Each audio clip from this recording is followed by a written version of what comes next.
जय महाकाल। चलो दोस्तों, अघोर पंथ शक्तिया में आपका स्वागत है।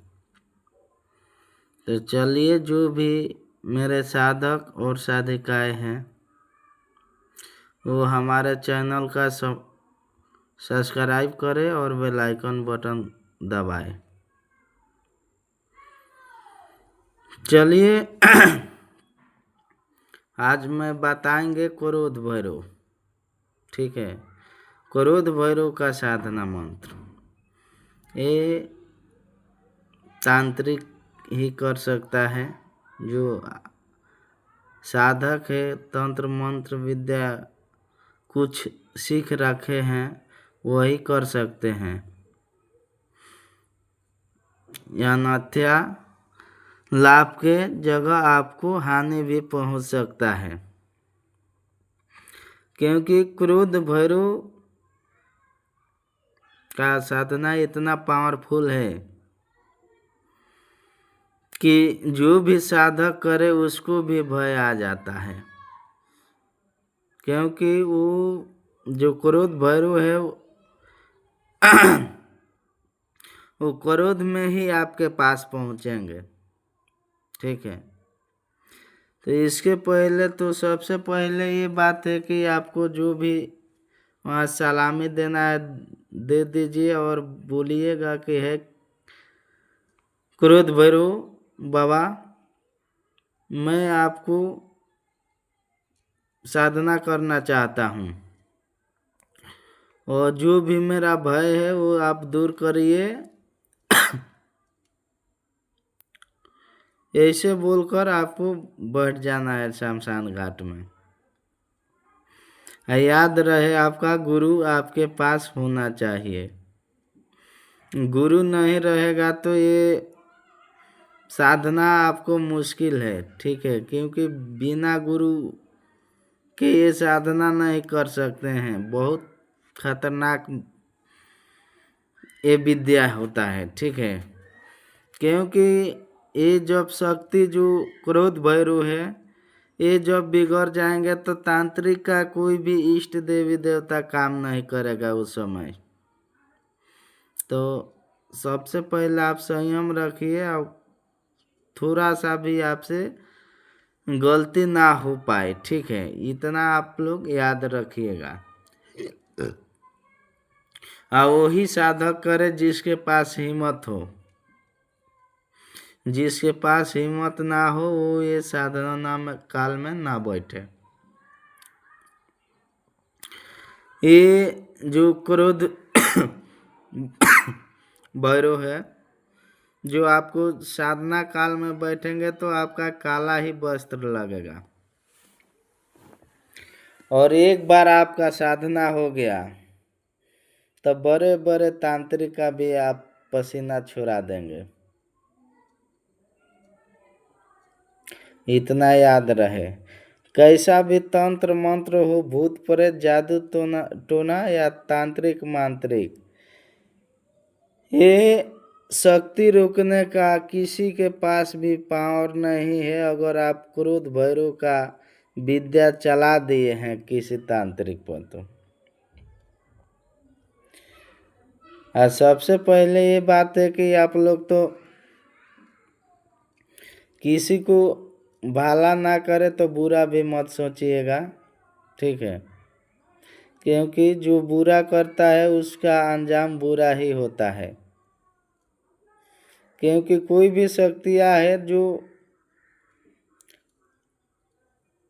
आपके बस में हो गया है, आप तंत्र या मंत्र के बल पे, आप साधना के बल पे अपने बस में कर लिए हैं। ठीक है, तो वो तो आप जो बोलेंगे वो शक्ति वो तो करेगा ही करेगा। ठीक है, लेकिन इतना आप लोग गलत काम ना करें किसी के साथ। जो शत्रु हो उसी पे आप लोग ये विद्या चलाए, उस शत्रु से आप परेशान हो गए हैं और टोला महला भी परेशान हो गया है, तभी इस विद्या को आप चलाए, तभी अनुमति है इस विद्या को चलाने का। ऐसे नहीं है कि थोड़ा बहुत कुछ बात हुआ आप ये विद्या को चला दिए तुरंत। तो ये सब आप याद रखिएगा। आपको काला वस्त्र लगेगा और शमशान घाट में आपको बैठना पड़ेगा। ठीक है, ये साधना आपको 3 दिन करना है। 6 घंटा बैठना है शमशान घाट में, आपको याद रहे। 3 दिन साधना चलेगा, 6 घंटा आपको शमशान घाट में बैठना पड़ेगा। ये आपको है जो खांसी का जो मांस आता है उसको ले लीजिए, दूसरा मांस नहीं चलेगा, खांसी का ही मांस चलेगा और खांसी का कलेजा चलेगा।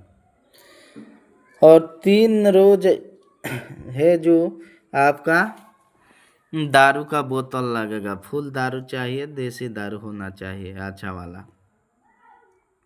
ठीक है, और 1 दीपक आप जला लीजिएगा उधर। और जो शमशान का जो शमशान में लकड़ी होता है जलता है वो ले लेना, उस पे आपको बैठना है। ठीक है, उस पे बैठ कर ही आप हवन कर सकते हैं। हवन में आपको सामान है जो कराई लोहवान धूप ले लीजिएगा। ठीक है, चावल डाल दीजिएगा, तिल डाल दीजिएगा। काला वाला तिल है जो आप उसको डाल सकते हैं उस हवन में। और याद रहे घी रहना चाहिए उस हवन में। दिशा जो है आपको पश्चिम दिशा होना चाहिए, जो मुख है पश्चिम दिशा होना चाहिए। बंधन है जो इसमें आपको 5 ठो बंधन मंत्र चलाना पड़ेगा। ठीक है, एक आसन बंधन चलाइए। ठीक है, और एक शरीर बंधन, 3 ठो जो जगह बंधन होता है, सुरक्षा कवच होता है, वो 3 बंधन चाहिए। 5 बंधन जैसे भी आपको चलाना पड़ेगा, नहीं तो क्या होगा नहीं होगा वो तो हम नहीं बता सकते हैं। ठीक है, अपना याद रहे, थोड़ा सा भी त्रुटि और गलती ना होके गुरु है जो आप पर ध्यान रखे। चलिए तो मैं मंत्र बता देता हूँ। मंत्र जो है आप लोग ध्यान से सुनिएगा, क्योंकि मंत्र जो त्रुटि होगा तो आपका साधना सफल नहीं हो पाएगा। चलिए ध्यान से आप लोग मंत्र सुनिए। ओम हुरूम हुरूम रम ज्वाला करालय क्रोध काल भैरवाय नमः। यही मंत्र है दोस्तों। इस मंत्र को आप लोग सबसे पहले अच्छा से याद कर लीजिएगा। ठीक है, आपको शुक्रवार के ही दिन से आपको चालू करना है इस मंत्र को। शुक्रवार के दिन ये मंत्र को आपको चालू करना है। ठीक है, और जो है अपना जो मांस है मिट्टी का बर्तन में उधर दे देना है। मंत्र खत्म होते ही आपको गर्जन के आवाज आना चालू हो जाएगा, तरह तरह का आवाज भी आना चालू हो जाएगा। तो ध्यान रखिए, आप डरिए मत, उसमें बैठे रहिए। आप जब तक घेरा में है जब तक आप सुरक्षित हैं आप लोग। ठीक है, घेरा से बाहर आप डर से निकलेंगे तो आपको खतरा हो सकता है उधर।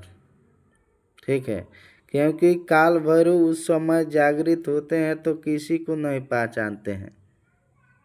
तो इतना याद रखें आप लोग। ठीक है, चलिए दोस्तों, अगले वीडियो में मिलेंगे। जय महाकाल।